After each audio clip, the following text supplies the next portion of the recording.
things are cooking in the Bay. It's already off to a great week. This could be one of the biggest weeks in the entire offseason as free agency hits. Players that we know and love are set to test free agency and wear different uniforms in the coming year. Gaping holes are left in their wake, as well as several other key positions that need to be filled. And what do the 49ers do? They go and cut another starter at a critical position, and to quote Kyle Posey, officially hit the reset button. All of that and more in this video. Hit subscribe if you're looking for daily 49ers content. Genuinely does help me out. I very much appreciate it. The San Francisco 49ers have released starter defensive tackle Malik Collins, freeing up about $10 million in cap space, with dead money hitting over the next 4 seasons, according to Over the Cap. Kyle Posey of Niners Nation had a great article covering it this afternoon, suggesting that the 49ers kind of always saw Malik Collins as a chess piece that really only worked alongside Javon Hargrave.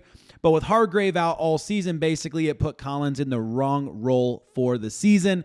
Per PFF, this would line up well with what Kyle Posey had to say, by the way. But per PFF, Collins had a decent pass rush grade, just shy of being above average, let's say, but scored a 42.8 in run defense, not getting it done. And that's the tricky thing. You know, I felt some of this with Javon Hargrave over the years, where I felt like you've got a guy here who's a big man. And one of the things you expect out of big men, especially in a wide 9 system, is you're expecting your defensive line to stop the run through the middle. They have to, because there's so much space. The big guy's got to be an absolute monster. So 42.8 run defense grade, that for me isn't good enough. And it's a huge reason, I think, why the 49ers are willing to move on from this starting tackle and spread out that dead cap hit. It does, however, leave another hole for the 49ers to have to fill over the next several months. Really, some of it, hopefully, in the coming weeks. And this will no doubt have a very new look on this defensive line going forward. The crazy thing to me is dropping another one of your starting defensive linemen. But the more I think about it, the more I do think it makes a whole lot of sense. Saleh is going to have his guys. He built a great defensive line with the 49ers. He did a great job with the defensive line he inherited and worked on in New York. So yeah, here you go again. Robert Saleh going to get his opportunity to build another great defensive front for the 49ers. I'm stoked about that. It comes on the heels of crazy news today that Myles Garrett, despite his trade request, despite all of that stuff, Myles Garrett went out there and got himself an insane extension. Or should I say, the Cleveland Browns found themselves a way to get Myles Garrett a big extension and find a way to keep him in Cleveland going forward. Who knows, guys? Maybe it's just, once Max Crosby signs this, biggest non-QB, highest paid non-QB, whatever contract deal, maybe Myles is like, all right, I'm ready now. If you make me more money than that guy, we're good. Like, I don't know, but it is pretty crazy that it hit the way it did, and it needed to hit soon, because if free agency starts happening, players start moving, that could in some ways help Garrett's leverage. It could also hurt Garrett's leverage, knowing that a lot of teams are going to be interested in drafting top defensive line prospects. So Myles Garrett was in a little bit of a tight spot. Smart to, if he was going to request a trade, smart to do it when he did. And I think it's going to work out well for Myles Garrett, financially speaking, to have signed the extension when he did. In the wake of all of that, however, guess who popped onto the scene again? I mean, you don't have to guess. He's on the screen. His name is Joey Bosa. This time, it has real legs. Tim Kawakami tweeted today, Joey Bosa and the San Francisco 49ers are having good conversations, and this feels like it's heading toward a deal. Nothing is done, but the Bosa brothers want to be together and probably will get there this year, which likely means this will be a moderate deal plus incentives. So let me know in the comments, how do you feel about that, faithful? You know, I've already told you my concern about Joey Bosa is not even so much about talent, not even so much about some of these areas statistically where he's kind of dropped off over the last couple of years. I'll get into that in a second. My main concern is health. Can the guy stay healthy? Can he stay healthy for an entire season? That would be kind of my bigger concern. Now, I'm interested, of course, in what you guys think. So comment below how you feel about this Joey Bosa basically looking, at least coming from Tim Kawakami, which is not coming from nobody. If I said it was going to happen, it means nothing. When Tim Kawakami says it, it kind of feels like a big deal to me. How do you feel about this move? How do you feel about the 49ers doing it? I will say this.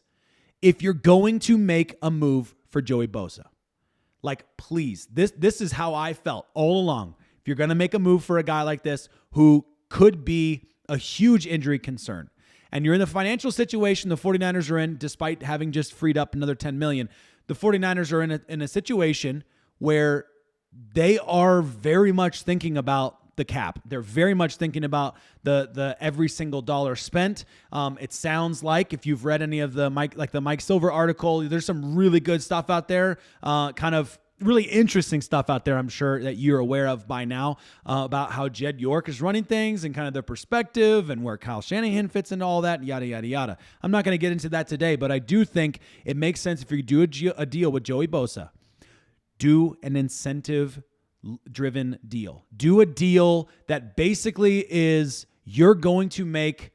We're gonna make you. You get you some money. You're gonna take a pay cut to come to San Francisco and play with your brother. You're gonna take a pay cut. You could get paid more elsewhere, let's say. Okay, whatever.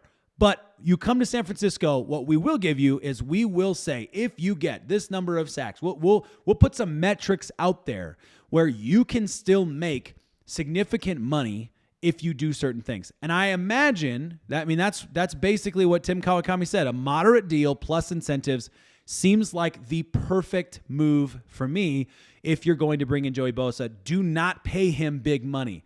Yes, Myles Garrett's off the board. Yes, Max Crosby's off the board. Were they ever really on the board for the 49ers? Technically, yes. In theory, yes. Realistically, no. No, based on what we now know about how the ownership, how York, how Parag, how all of these guys are figuring things out, I don't think these guys were ever real options for the 49ers. Not in deal alone. Maybe there's a trade situation that would have worked out where the 49ers might have considered it. I don't think the 49ers had trade leverage I shouldn't say they didn't have trade leverage. They could have had trade leverage, but whatever. Not trade leverage they're willing to give up at least. So looking at Joey Bosa, pulling up the stats, I'm just looking at, I would put his PFF grades up on here, but it's behind a paywall, so I think I'm not supposed to do that. I think that seems like the logical thing not to do that. So I'm just going to give you a little run through. Of course, entering the league, starting off really well. Now let's just look at his snap count for a second, okay? First season in the league, 2016, 560 snaps. Second season, 850, then 300, then 800, then 550, then 847, then 100, then 300, then 400. So massively inconsistent from a health perspective. Again, a lot of that, you cannot fault the player. Just listening to Brian Baldinger talk about Joey Bosa and Nick Bosa and how they train, I am not at all going to heap any amount of credit onto Joey Bosa's shoulders, or blame, I should say, onto Joey Bosa's shoulders for his own injuries, right? Some players just get injured. That's just the way that it goes. It's the way that their body breaks down, whatever. So, there have been players in the league. I can't remember. There was a prominent running back. I wish I remembered who it was. Well, who cares? It doesn't matter. The point is, I remember hearing a podcast with a prominent running back who, 2 years into his career was just injuries every other game. And he learned how to better train and how to better take care of his body to find a way to last. That kind of thing, I don't think that's a situation for Joey Bosa. I don't think it's if you just did these things differently, you would be more healthy. Personally, let me know if you feel differently. But that's where I'm at on the health thing. I feel like you're getting a guy who's injury prone. That's what you're getting. So make it incentive driven so that you don't put yourself in a tough spot and you can still go out there and get other talent. That being said, his overall defensive grades for the majority of his career have been pretty high. Last year, not so much, but for the majority of his career, pretty high.